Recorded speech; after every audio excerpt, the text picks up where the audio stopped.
Gold trusted gold buyers మీరు తాకట్టు పెట్టిన బంగారాన్ని విడిపించి ఈ రోజు ఉన్న మార్కెట్ ధరకు కొనబడను. నమస్తే, వెల్కమ్ టు ఐ డ్రీమ్. నేను మీ విజిత. ప్రస్తుతం మనతో పాటు ఉన్నారు ఇస్కాన్ టెంపుల్ నుంచి ప్రణవానంద ప్రభుజీ. వారి ప్రవచనాల రూపంలో, వారి మాటల రూపంలో మనకు ఎన్నెన్నో మంచి విషయాలు ప్రతిసారి తెలియజేస్తూనే ఉంటారు. మనకున్న సందేహాలన్నింటినీ నివృత్తి చేస్తూనే ఉంటారు. అయితే నిజంగా భగవంతుడికి మనందరం కూడా భక్తులమే. నిజమైన భక్తుడు అంటే ఎవరు, ఎలాంటి లక్షణాలు కలిగి ఉంటారు, మనం ఆధ్యాత్మిక మార్గంలో నడవాలంటే అసలు మన ప్రయాణం ఏ విధంగా మొదలవ్వాలి, ఇలాంటి విషయాల గురించి ఈరోజు మాట్లాడబోతున్నాం. ఇప్పుడు ప్రభుజీతో మాట్లాడి మరిన్ని విషయాలని నివృత్తి చేసుకుందాం. నమస్కారం ప్రభుజీ. నమస్కారం అండి. హరే కృష్ణ ప్రభుజీ. హరే కృష్ణ ప్రభుజీ. నిజంగా భక్తుడు అంటే ఎవరు ప్రభుజీ? భగవంతుడి పట్ల పరిపూర్ణమైన నమ్మకం ఉన్నవాడు భక్తుడు. సుఖాలు వచ్చినా, దుఃఖాలు వచ్చినా, అవమానాలు వచ్చినా, పొగడతలు వచ్చినా, మన జీవితంలో ఏ సిచ్యువేషన్ వచ్చినా సరే మనం భగవంతుణ్ణి ఆశ్రయించి ఆయన పట్ల నమ్మకం ఉన్నవాడు భక్తుడు. చాలాసార్లు ఏమవుతుందంటే అండి, మనకి మంచి జరుగుతున్నప్పటి వరకు వెరీ గుడ్, మనం చాలా భగవద్భక్తులం అని అంటే, కానీ ఏదన్నా చెడు జరిగిపోయింది ఏమనుకోండి, నాకెందుకు ఇలా జరిగింది, నేను ఇంత మంచివాడిని, ఆయన ఎందుకు అలా చేయలేదు, కాబట్టి ఈయన నాకొద్దు అని అంటారు చాలా మంది. మేము మీరు ఆశ్చర్యపోతారు, అసలు నాకు నా భక్తి జీవితంలో చాలా ఇన్స్పిరేషన్గా అనిపించింది. నేను ఇప్పుడు మనకి తెలుసు పాలస్తీన్ ఇంకా ఇజ్రాయెల్లో వార్ జరుగుతుంది, గాజా అనే ప్రదేశంలో. అయితే ఒక ఆవిడ, అసలు చాలా వీడియోస్ చూశాను ఒకదాని తర్వాత ఒకటి, అక్కడ ఉండే వాళ్ళు మొత్తం ఫ్యామిలీ నష్టం అయిపోయినా, పిల్లలు చనిపోయినా, ఏం చేసినా సరే వాళ్ళు ఇలా అంటున్నారనమాట, ఏ అల్లా నువ్వు మాకు ఇది చేసావు కానీ మేము మాత్రం నీకు స్తోత్రం చేస్తాం. దే ఆర్ వాళ్ళ లాంగ్వేజ్లో వాళ్ళు చెప్తున్నారనమాట, నువ్వు ఏం చేసినా సరే మా మంచికే చేస్తావని నాకు తెలుసు, కాబట్టి ఇంకా ఇంకా మేము మిమ్మల్ని పొగుడుతూనే ఉంటాము. ఆ సిచ్యువేషన్లో కూడా అసలు ఆ నమ్మకం ఎలా ఉంది అని నాకు చాలా ఇన్స్పిరేషన్గా అనిపించింది. అరే ఎంత ట్రూ డివోషన్ వాళ్ళకి ఉన్నది, ఒక నమ్మకం వాళ్ళ దేవుడి పట్ల వాళ్ళకు ఉన్నది. కానీ మనం ఎన్నిసార్లు చాలామంది చూస్తుంటాం. మొన్న నాకు ఎవరో వీడియో పంపించారు, అందులో చెప్తారు, ఒక వెంకటేశ్వర స్వామి ఫోటో ఉంటుందన్నమాట, ఒక ఆవిడ చెప్తారు, ఓయ్ నేను చెప్పింది చేస్తావా లేదా, ఇంకో దేవుడిని తీసుకొచ్చి పెట్టేయాలనా అని అంటుందన్నమాట. అయితే నేను చూసి ఆశ్చర్యపోయాను అనమాట, మనకి ఎందుకు ఇలాంటి ఫేత్, ఇలాంటి నమ్మకం ఎందుకు లేదు? ఎప్పుడైతే మనం ఎంతైతే మనకి ఇన్వెస్ట్మెంట్ చేస్తామో అంతే రిటర్న్ వస్తుంది కదండి. అలానే మన నమ్మకం, మాన అపమానాలు, ఇవి సుఖ దుఃఖాలు, ఇవన్నీ ప్రపంచంలో ఒక భాగం అండి. ఇదంతా జీవితంలో ఒక భాగం. అందుకే మన సనాతన సంస్కృతిలో ఎప్పుడు మంచే ఉంటుంది అని చెప్పారు. అందుకే ఉగాది పచ్చడి, మన నూతన సంవత్సరం ప్రారంభమైనప్పుడు షడ్రుజోపేతం కదండి, చెప్పుకున్నాం. కాబట్టి ప్రతి ఒక్కటి కొద్దిగా అది కావాలి, కొద్దిగా ఇది కావాలి. కానీ మనం ఏం చేస్తామంటే, ఎవరికైతే అచంచల విశ్వాసం ఉంటుందో భగవంతుడి పట్ల, స్వామి నువ్వేం చేసినా నా మంచే చేస్తావు అనేవాడు నిజమైన భక్తుడు. కాబట్టి ఎక్కడి నుంచైనా ఆ విశ్వాసం, ఆ శ్రద్ధ కానీ మనం నేర్చుకోగలిగితే ఇట్ ఈస్ ఎక్స్ట్రీమ్లీ వండర్ఫుల్ అనమాట. ఆ శ్రద్ధ, స్వామి నువ్వు ఏం చేసినా సరే నేను నిన్నే కొలుస్తా, అటువంటి శ్రద్ధ మన దగ్గర ఉండిందండి, మన దగ్గర ఉండింది. మన పూర్వీకులు, రాజులు, మహారాజులు, అసలు మన సంస్కృతి, సిక్కులు ఎవరైతే మనకి వాళ్ళ జీవితాన్ని త్యాగం చేసేసారు వాళ్ళ ధర్మాన్ని కాపాడుకోవడానికి.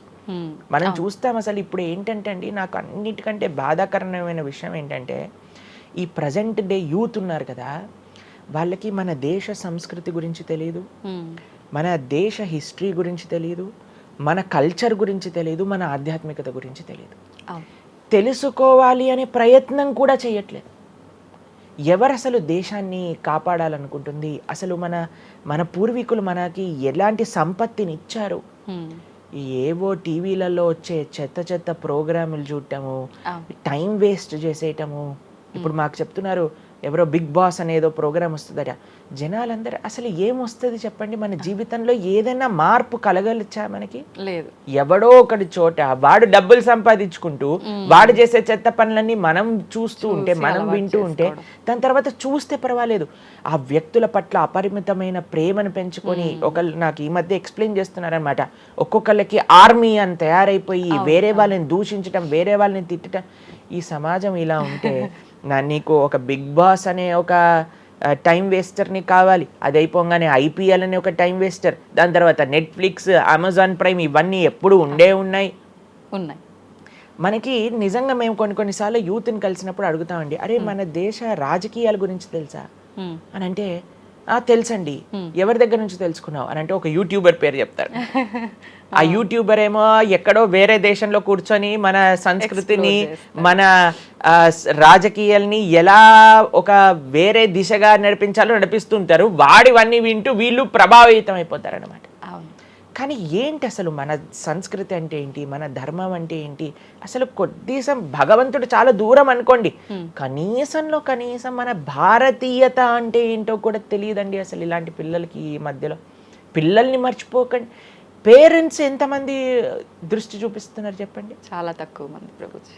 ఎప్పుడు చూడు ఏ సినిమాకి వెళ్దామా, ఏ సీరియల్ చూద్దామా, ఏ రియాలిటీ షో చూద్దామా, ఏ మూవీ సిరీస్, వెబ్ సిరీస్ కొత్తగా రిలీజ్ అయిందా, ఏ ఇన్స్టాగ్రామ్లో వీడియోస్ చూద్దామా, ఇలానే ఉండిపోతే మన దేశం ఎటు వెళ్తుంది, మన రాజ్యం ఎటు వెళ్తుంది, మన సంస్కృతి ఎటు వెళ్తుంది ఒకసారి చెప్పండి. కాబట్టి భక్తి అనేది ఒక ప్రస్తుత సమాజంలో అర్థం చేసుకోవటము అనేది ఎప్పుడైతే ప్రతి ఒక్కళ్ళు తమ దగ్గర ఉండే సమయాన్ని వెచ్చిస్తారో, ఎప్పుడైతే నేను తెలుసుకోవాలి అనే ఒక ఇచ్చ మనసులో ఉంటుందో, అప్పుడు మాత్రమే పడే ఒక అద్భుతమైన జ్ఞానం అండి అది. తత్విద్ధి ప్రణిపాతేన పరిప్రశ్నేన సేవయా అని కృష్ణుడు భగవద్గీతలో చెప్పారు. ఆధ్యాత్మిక జ్ఞానం అంటే ఎలానో అలా తెలుసుకోలేమండి. దానికి సమయాన్ని వెచ్చించాలి, దానికి ఇంట్రెస్ట్ మన లోపల కలిగి సమయాన్ని తీసుకోవాలి. అరే మనకి బిగ్ బాస్ చూడటంలో ఉన్నంత ఇంట్రెస్ట్ టైం, ఐపీఎల్ మ్యాచ్లలో చూడడానికి ఇంట్రెస్ట్ టైం, వెబ్ సిరీస్లు చూడడానికి ఉన్న ఇంట్రెస్ట్ టైం, ఒక గీతా భాగవతం వినడానికి మనం టైం పెడుతున్నామా? లేదు, అసలు అట్లాంటి ఆలోచనే రావట్లేదు కదా. మరి భక్తి అంటే ఏంటి, భగవంతుడు అంటే ఏంటి, భగవంతుడు మనకి ఏం చేస్తున్నాడు, ఇవన్నిటికీ సమయం వెచ్చించాలి కదండి. కాబట్టి అందుకే మనం ఎప్పుడు చెప్పేది, ఒక భక్తుడు అనేవాడు అన్నిటికంటే అదృష్టవంతుడు. ఎవరికైతే భగవంతుడి యొక్క కృప అనుభవంలోకి వస్తుందో, అటువంటి అనుభవం కానీ మనం పొందాలి అని అనుకుంటే మనం సమయాన్ని కేటాయించాలి. ఇది చాలా ముఖ్యమైన విషయం. అయితే మనం ఆధ్యాత్మిక ప్రయాణం మొదలు పెట్టాలి అంటే ముందుగా చేయాల్సిన పని, మొట్టమొదటి అడుగు ఆధ్యాత్మిక ప్రయాణం ముందు పెట్టాలి అని అంటే ఇన్స్టాగ్రామ్, వాట్సాప్ని తగ్గించాలి. ఓకే. ఇంతకు ముందు ఏకాదశి, ఇప్పుడు రేపు ఏకాదశి ఉపవాసం అంటే నిర్జల ఉపవాసం అని, లేదా పలాహార ఉపవాసం అని అలా చెప్తారు. కొన్ని సంవత్సరాలు అయిపోయాక ఉపవాసం అని అంటే కనీసం ఈ రోజైనా ఫోన్ చూడొద్దు అని చెప్పే రోజులు కూడా వస్తాయేమో అనిపిస్తుంది. ఎందుకంటే ప్రతిసారి కూడా అడిక్టెడ్ జనాలందరూ కూడా వాట్సాప్ వీడియోలు, స్టేటస్లు, ఇన్స్టాగ్రామ్, యూట్యూబ్, టీవీ వీటితో అడిక్ట్ అయిపోయి ఎంత సమయాన్ని వెచ్చిస్తున్నారు అసలు. మీరు అన్నట్టుగా జపం చేయడానికి అడుగురా అంటే జపం చేయడానికి సమయం లేదంటారు, వాట్సాప్ స్టేటస్ మాత్రం చూడడానికి సమయం ఉంటుంది. ఎంత విచిత్రం చెప్పండి. కాబట్టి మనము చాలా జాగ్రత్తగా మొట్టమొదటి అడుగు ఏంటి అని అంటే మనం చెయ్యకూడని విషయాలు పక్కన పెట్టడం. ఏంటి? అక్కర్లేని విషయాలు వినటం, అక్కర్లేని విషయాలు మాట్లాడటం, అక్కర్లేని విషయాల గురించి ఆలోచనలు చేయటం. వీటన్నిటిని పక్కన పెట్టి 4 నియమాలు చెప్పారండి మన శాస్త్రంలో భక్తిలో ముందుకెళ్ళడానికి, ధర్మ మార్గంలో ముందుకెళ్ళడానికి. మద్యం పానం శ్రియాసూన యథా అధర్మశ్చ చతుర్విధం అని భాగవతం చెప్తుంది. 4 రకములైన తప్పుడు అలవాట్లను మనం నిషేధన చెయ్యాలట. ఏంటి ఆ 4? మద్యము అని అంటే మద్యాన్ని సేవించటం, ఎనీ టైప్ ఆఫ్ ఇంటాక్సికేషన్ అని అనుకోండి, సిగరెట్లు కానీ, మందు కానీ, గుట్కా, మానిక్ చంద్, పాన్, ఇంకేమంటారు టొబాకో, ఇవన్నీ డ్రగ్స్, ఇవన్నీ అసలు చెప్తూ ఉంటే మిగతా ఎనీ కైండ్ ఆఫ్ ఇంటాక్సికేషన్ దీన్ని పక్కన పెట్టాలి. మనం భక్తి మార్గంలో ముందుకెళ్ళాలి అని అంటే చెప్తున్నాను. 2 మద్యం పానం శ్రియ అసూన. జూదము ఇంతకుముందు జూదం ఆడుతూ ఉండేవారు, మనకు తెలుసు పాచికలాట అని అనేవారు. మహాభారతంలో యుధిష్ఠిర మహారాజు గారు ఆడినప్పుడు ఏమైంది వాళ్ళ జీవితంలో మనందరికీ తెలుసు. ఎన్ని కష్టాలు పడాల్సి వచ్చింది, ఆస్తంతా వెళ్ళిపోవాల్సి వచ్చింది, అరణ్యానికి పాలవ్వాల్సి వచ్చింది. చాలా మంది అడుగుతారు ఎందుకు మహాభారతం యుధిష్ఠిరుడు ఆడాడు. ఆయన ఆడి చూపించారు, అయ్యా ఆడితే ఈ పని అవుతుంది. ఎగ్జాంపుల్ సెట్ చేయడానికి ఆయన చేశారు. సరే ఆయన చేసింది తప్ప కదా, ఆయన ఏం అనుభవించారో తెలుసు కదండి. మనం ఎందుకు చెయ్యాలి ఆ పని? ఇప్పుడు జూదం యొక్క విపరీతమైన కాన్సిక్వెన్సెస్ తెలుసా అండి. ఇప్పుడు బెట్టింగ్ గేమ్లని, IPL మ్యాచెస్కి బెట్టింగ్స్ అని, లేదా ఏది వస్తే దానిపైన బెట్టింగ్లు పెట్టడం, అవి ఇవి ఎన్ని అప్లికేషన్స్ తయారైపోయి ఎన్ని ఒక యువతని ఒక తప్పుడు మార్గంలో పెట్టడానికి. అసలు మాకు అప్పుడప్పుడు మేము యూట్యూబ్ చూస్తాం కదండి ప్రవచనాలు వినడానికి, మా గురువు గారి ప్రవచనాలు వినడానికి మేము చూస్తుంటాం అనమాట. అప్పుడు వస్తుంది రమ్మీ సర్కిల్ అని యాడ్ వస్తుంది అనమాట. ఇప్పుడు పేరు చెప్తున్నారు ఎందుకు ప్రభుజీ అని మీరు అనుకోవచ్చు. ఎందుకంటే పెద్ద పెద్ద సినిమా యాక్టర్స్ వాళ్ళు ప్రమోట్ చేసేది రమ్మీ సర్కిల్ అని, మాణిక్ చంద్ కంపెనీస్ని, గుట్కాలని, తర్వాత ఏవైతే అన్హెల్దీ ప్రోడక్ట్స్ కోక్ ఇలాంటివి ఏవైతే సాఫ్ట్ డ్రింక్స్ కూల్ డ్రింక్స్ ఉంటాయో వాటిని మీరు ఒక్కసారి ఆలోచన చేయండి. వాళ్ళు నిజమైన శ్రేయోభిలాషులా మనకి ఒక్కసారి ఆలోచన చేస్తే మనకు అర్థమవుతుందండి. మొత్తం ఒక దగ్గర ప్రపంచం అంతా ఇవి తప్పు, ఇవి మీకు మంచిది కాదు అని మొత్తుకుంటుంటే మీరు ఎవరైతే మీరు హీరోయిన్ నా రోల్ మోడల్ అని అనుకుంటున్నారో వాడు మీకు నేర్పించేది ఏంటి అని అంటే, నువ్వు ఈ పేకాట ఆడు, నువ్వు గుట్కా తిను, నువ్వు కూల్ డ్రింక్ తాగు, నీ జీవితం ఏమైనా మాకు పర్వాలేదు. మేము ఎక్కడికి వెళ్ళినా నోరు నొప్పొచ్చేటట్టు అరిచి చెప్తున్నా, అయ్యా ఇవి మంచిది కాదు, మీరు మంచి మార్గంలో ఉండండి, ఆరోగ్యాన్ని జాగ్రత్తగా పెట్టుకోండి, మనసు జాగ్రత్తగా ఉండండి, ధర్మాన్ని ఆచరణ చేయండి అని మేము చెప్తుంటే, కానీ జనాలకి వీటిలలో ఇంట్రెస్ట్ లేదు. వీళ్ళకి నా రోల్ మోడల్ ఇది అని ప్రొద్దు నుంచి రాత్రి దాకా ఇన్స్టాగ్రామ్లో చూడటం, వాళ్ళగా మాట్లాడటం, వాళ్ళగా వస్త్రాలు వేసుకోవటం, వాళ్ళలాగా మేము కూడా వాళ్ళలాగా అవ్వాలి అని అనుకుంటే వాళ్ళు ఏం నేర్పిస్తున్నారు మీకు ఒక్కసారి ఆలోచన చేయండి. ఎంతమంది దేశంలో ఉండే యువత మొత్తం కూడా తప్పుడు మార్గంలోకి వెళ్తే మన భారతదేశ భవిష్యత్తు ఏం కావాలో ఒకసారి చెప్పండి. కాబట్టి ఫస్ట్ ఏమన్నా మనం ఇంటాక్సికేషన్, సెకండ్ గ్యాంబ్లింగ్ అని అంటారు, జూదం, ఏ ప్రకారమైన జూదమైనా సరే దాన్ని పక్కన పెట్టాలి. మూడవది మాంసాహారాన్ని సేవించటం, ప్రాణిహింస చెయ్యకూడదు, భగవద్భక్తి మార్గంలో ముందుకెళ్ళాలి, భగవంతుని తెలుసుకోవాలి అని అంటే. మనం లాస్ట్ టైం దీని గురించి మాట్లాడుకున్నాం, మనం ఎక్స్ప్లెయిన్ చేసాం అనమాట క్లియర్గా ఎందుకు మనం మాంసాహారాన్ని స్వీకరించకూడదు అని. అది భౌతికంగా మనకి మంచిది కాదు, ఆరోగ్యరీత్యా మంచిది కాదు, ఎమోషనల్గా మంచిది కాదు, ఎన్వైరన్మెంటల్గా మంచిది కాదు, స్పిరిచువల్గా మనకి మంచిది కాదు అని ఈ రీజన్స్ అన్ని చెప్పాం. అయితే నిన్నటి రోజున మాకు ఆ వీడియో పంపించారనమాట. సరే ఏమున్నాయబ్బా కమెంట్స్లో అని చదువుతుంటే చాలా మంది అన్నారు, రోజు ఈ వీడియో చూడటం వల్ల మేము మాంసాహారం తింటాం మానేసాము, మాకు క్లారిటీ వచ్చిందని చాలా కమెంట్స్ ఉన్నాయి. కొంతమంది ఏం రాశారు తెలుసా అండి, మరి ప్లాంట్స్కి, మరి ఆకుకూరలకి, తర్వాత మనం పండించే మొక్కలకు కూడా ప్రాణం ఉంది కదా అని. మీకు ఒక విషయం చెప్తాను, చాలా మంది ఈ ఆర్గ్యుమెంట్స్ చెప్తారండి, నాన్ వెజిటేరియన్ మానేసేయండి అని అంటే, మరి మీరు జీవహింస చేయట్లేదా, మీరు కూడా మొక్కల్ని కట్ చేస్తున్నారు కదా అని అడుగుతారు. ఇప్పుడు దానికి 2-3 విషయాలు మీకు ప్రస్తావన చేస్తాను. ఒకటి, మీరు పాలకూరని, గోంగూరని, తోటకూరని కొయ్యడానికి వెళ్ళినప్పుడు అది గట్టిగా అరుస్తూ చంపేయకు నన్ను, ఏదో ఒకటి రక్తం కారటం, అది ఇలా గార్లో ఎగరటం, ఇలాంటివి చేస్తుందా అండి? లేదు. ఎప్పుడైనా మీరు ఆపిల్ పండుని కొయ్యడానికి వెళ్ళినప్పుడు ఆపిల్ పండుని ఇలా అనగానే దాంట్లో నుంచి రక్తం చెట్టులో నుంచి దారాలుగా కారుతుంటుందా అండి? అదేమైనా గట్టిగా అరుస్తుందా అని కొంతమంది అంటారు, అది అరుస్తుంది మనకి వినిపించదు. మనకి ఒకసారి అర్థం చేసుకోవాలి, ఒక ప్రాణికి ఒక వెల్ డెవలప్డ్ కాన్షియస్నెస్ ఉన్న వ్యక్తికి, లేదా ఒక పర్సనాలిటీకి, లేదా ఒక ప్రాణికి, లేదా ఒక ప్లాంట్కి ఏంటి వ్యత్యాసము అనేది మనం తెలుసుకోవాలి. దాంతోపాటు ఇంకొక విషయం చెప్తాను, మరి ప్లాంట్స్ని తినచ్చు, యానిమల్స్ని తినకూడదు అని ఏంటి ప్రమాణము అనంటే, భగవంతుడు మనకి ఈ విషయాన్ని ప్రస్తావన చేశారు, స్వామి మనకి ఈ విషయాన్ని ఉపదేశం చేశారు. అయ్యా, నువ్వు కేవలం శాకాహారాన్ని మాత్రమే తినవచ్చును, సాత్విక ఆహారాన్ని మాత్రమే తినవచ్చును. ఎక్కడ చెప్పాడు భగవంతుడు? పత్రం పుష్పం ఫలం తోయం యోమే భక్తా ప్రయశ్చతి. పత్రం పుష్పం ఫలం తోయం, నువ్వు ఫలములను, తర్వాత ఆకులను, నీటిని, పాలను, వీటితో సంబంధించినవి ఏవైనా సరే తయారు చేయొచ్చు, భగవంతుడికి నివేదన చేయొచ్చు, స్వీకరించవచ్చు. కాబట్టి మన శాస్త్రములు దేన్నైతే యాక్సెప్ట్ చేశాయి, ఇప్పుడు చెప్పాయనుకోండి, సరే ఈ ప్లాంట్స్లలో కూడా ప్రాణం ఉందయ్యా, ప్లాంట్స్ కూడా తినకు అని అంటే ఏం చేస్తామండి? గాలిని పీల్చుకుంటామా? సన్లైట్ తో బతుకుతామా మనం ఏమన్నా ప్లాంట్స్ బతికినట్టుగా? ఏదో ఒకటి కావాలి కదా ఆహారం. కాబట్టి అన్నిటికంటే లీస్ట్ హింస, అహింస అంటే అన్నిటికంటే లీస్ట్ హింస ఎక్కడ ఉంటుందో అది. కాబట్టి మనకి శాస్త్రం ఆమోదన చేసింది. నువ్వు ఈ ఏవైతే హర్బిఓరస్ అని అంటారు చూడండి, ఏవైతే పశుపక్షాదులు కాకుండా ఏవైతే మొక్కలు ఉంటాయో, ఏవైతే ధాన్యం ఉంటుందో, ఏదైతే ఫలములు ఉంటుందో దాన్ని స్వీకరించు అని. తర్వాత రెండో ఆర్గ్యుమెంట్ ఏం చేస్తారు తెలుసా అండి, నాన్ వెజిటేరియన్ అనగానే మనం కానీ తినకపోతే వాటి పాపులేషన్ మొత్తం పెరిగిపోయి పెరిగిపోయి పెరిగిపోయి పెరిగిపోయి మనల్ని చంపేస్తుంది. అయ్యా నువ్వొక్కడు మారటం చేత ఏమీ అవ్వదు, అవును, మొత్తం మారిపోదు.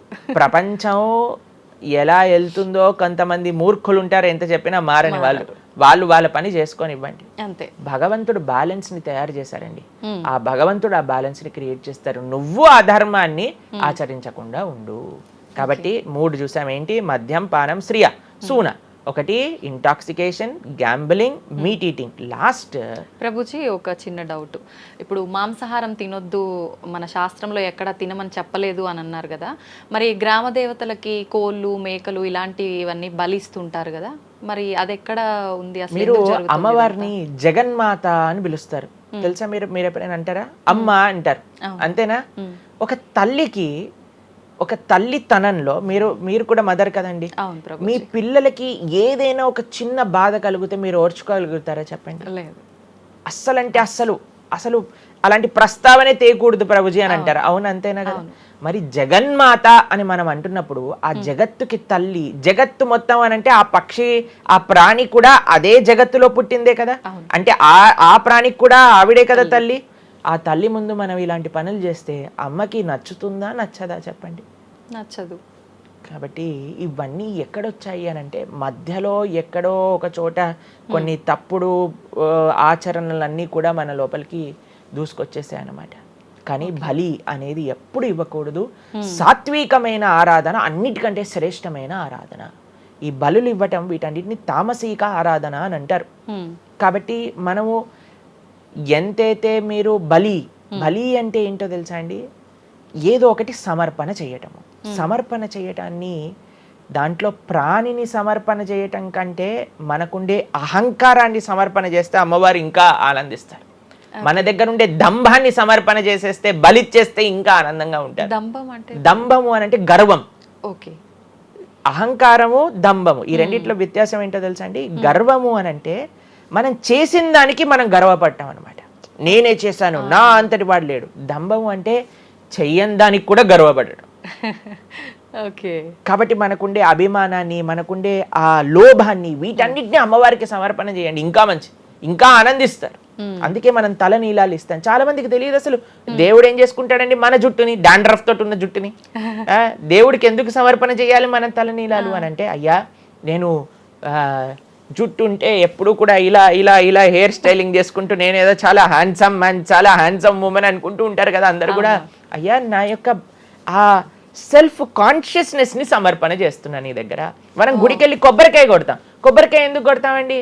మనం కూడా అలాంటి హార్టెడ్ వ్యక్తులం అనమాట. మనకు కూడా ఆ గర్వంతో మనం కూడా అంత పైనుండే షెల్ ఉంటుంది కదా, ఎంత హార్డ్గా ఉంటుంది. కానీ ఎప్పుడైతే అది పలగొట్టేస్తామో అప్పుడు లోపల మంచి తీయటి నీరు మనకి దొరుకుతుంది.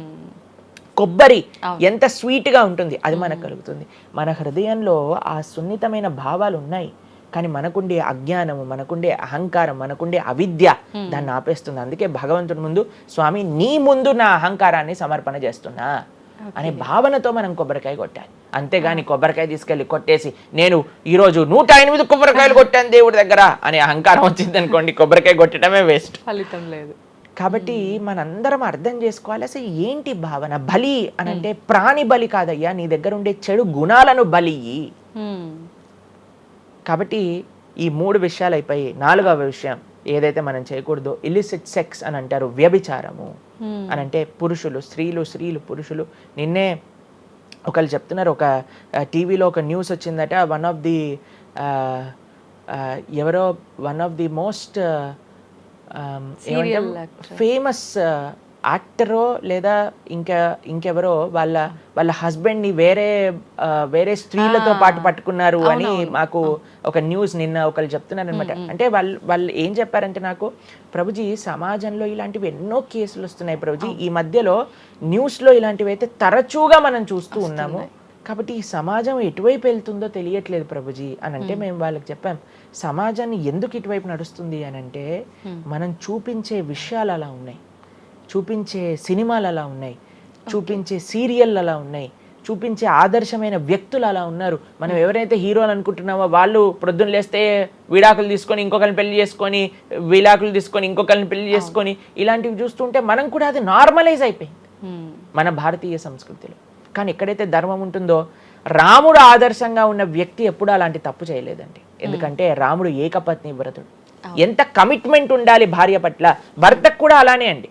ఇప్పుడు ఒకళ్ళు తప్పు అంటే, ఇప్పుడు చాలా మంది అనుకుంటారు ఇది ఎత్తి పురుషులకే వర్తించింది అని. పురుషులకు ఎంతైతే వర్తిస్తుందో అంతే స్త్రీలకు కూడా వర్తిస్తుంది, స్త్రీలకు ఎంతైతే వర్తిస్తుందో అంతే పురుషులకు కూడా వర్తిస్తుంది. కాబట్టి ఈ 4 చాలా జాగ్రత్తగా ఉండాలి. పరస్త్రీ సంఘము, పరపురుష సంఘం, వీటి నుంచి చాలా జాగ్రత్తగా ఉండాలి. ఈ 4 కానీ మనం ఆచరించగలిగితే మన జీవితంలో, చెయ్యకూడనివి 4, చెయ్యాల్సినవి 4. ఇప్పుడు మనం చెయ్యకూడనివి 4 గురించి విన్నాం కదా, చెయ్యాల్సిన 4 ఏంటో ఒక నిమిషంలో చెప్పేస్తా. మంచి భక్తుల యొక్క సాంగత్యం, మంచి పుస్తకాలు చదవటం, భగవన్నామాన్ని జపం చేయటం, మంచి ఆహారాన్ని స్వీకరించటం. ఈ 4 చేస్తే మనం డైరెక్ట్గా భగవంతుడి యొక్క శ్రీచరణాల దగ్గర ఉంటాం అనమాట. ఓకే, ఇవన్నీ జరగాలి అని అంటే మనం ఆధ్యాత్మికం వైపు మన మనసును మళ్ళించాలి.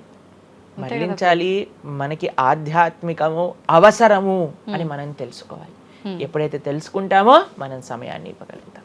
ఓకే ప్రభుజీ, జపం అని అంటుంటారు. నిజంగా జపం అంటే ఏంటి ప్రభుజీ? ఏ విధంగా జపం చేయాల్సి ఉంటుంది? జపము మనకి కలియుగంలో తరించడానికి మార్గం.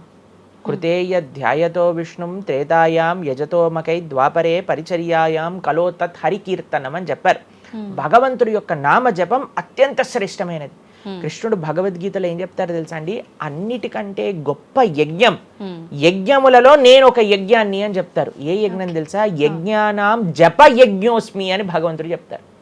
అన్నిటికంటే గొప్ప యజ్ఞం జపం చేయడం అనమాట.